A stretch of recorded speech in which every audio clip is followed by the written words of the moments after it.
just to help keep the rhythm in your life. Good night rest. Never hurts anybody. Well, I don't need any more rest. I had a good night's sleep last night. I'm ready to just jump out of my chair with all the excitement and talk about some exciting plays that we got today. Looking at the old pre-market scanner, I'm seeing some things gap up, and I'm sure you got some exciting stuff to talk about, Hoff. So why don't I just pass it over to you and take it away? Well, I'm going to have to ask you to pull up a couple of charts. I know we were talking about a couple pre-market here that we've mentioned on the show over the last couple of days. Why don't we take a look at STEM first, Stem Cells Incorporated, another biopharm company that put out some pretty significant news this morning. So we'll check that out, and then we'll take a look at the chart. Looks like it's going to gap quite a bit pre-market. Closed at 87 cents yesterday. Let's just take a brief look at this news.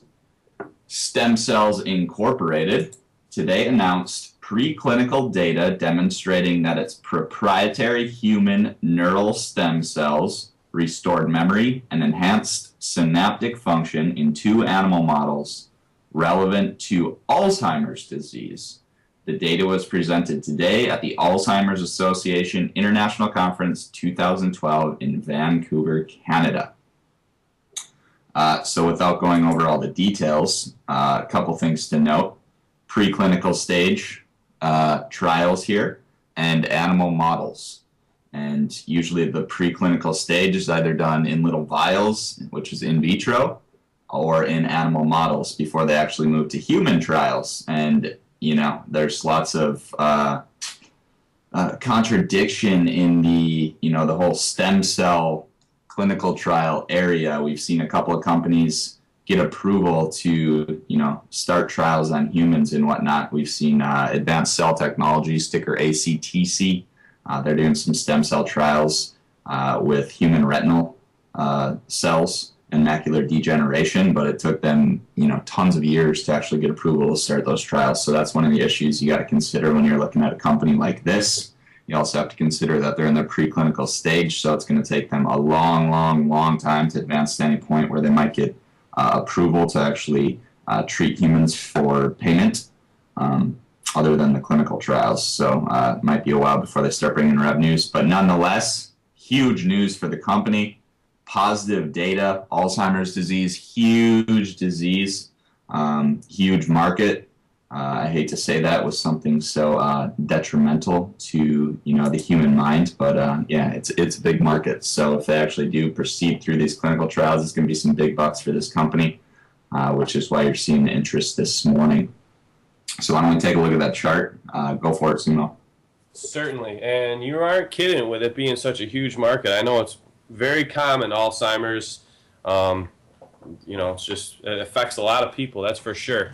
Looking at the chart, I pulled up a 1-year chart on this thing, and you can see there was a large gap down in December. Not sure, they must have had some bad news or something, but the stock was trading, in the $1.70 to $2.15 range between October and December, and then you've seen this big gap down from about $1.50 to $1, and it looks like it found some support. And then once it got above the 20-day moving average, she started to make a little rally. And after that pop, there was a downslide, found support around 59 cents, and we've been having some moves up since then. You can see that it got above the 20-day moving average again, popped, and it's been holding support above the 50-day moving average here, which is currently at 78 cents. And breaking above this 100-day moving average, which is at 89 cents, is a big break. And then the next resistance would have been this 200-day moving average at $1.16, but already this morning out of the gate, it looks like we're going to gap up above that, and it looks like it looks like it wants to fill this gap here. So once it breaks above this 200-day moving average, we could see it run all the way to $1.50 to fill this gap that it had to the downside. So I'm thinking the next resistance area is going to be where this gap is filled, around $1.50. And if it can get through that $1.50 range, it has a chance at going to $1.70 or $1.90, maybe even $2. So we definitely want to keep an eye on that. Looking at the RSI, It's holding above the 50 overlay and the 50 line, so that's good. I'd like to see this turn back up, get into the power zone. You know, you haven't seen the RSI in the power zone at all in the past year, so that'd be interesting if it could get up in the power zone. That could be very exciting. Could see a breakout if it gets up in the power zone. Looking at the PPO, it looks like these lines are starting to converge, but we'll see a correction in that after we see this gap up. That's going to show strength. We'll see a hint of divergence. I wouldn't be surprised to see these lines start splitting apart some more. Looking at the slow stow, that's getting up in the power zone, so that looks pretty good. But all these indicators are holding above the 50 MA overlay, which is a very good sign. So all in all, the chart on STEM looks pretty stable. After such a big pop this morning, it's going to be, you know, interesting to see what she wants to do. I would expect maybe a little consolidation. Not sure, but you can see right now, pre-market, we got trades going off at $1.13. No, excuse me, $1.20. $1.22 is up on the ask. It's up 38% on 540,000 shares. Okay, Haas, back to you, bud.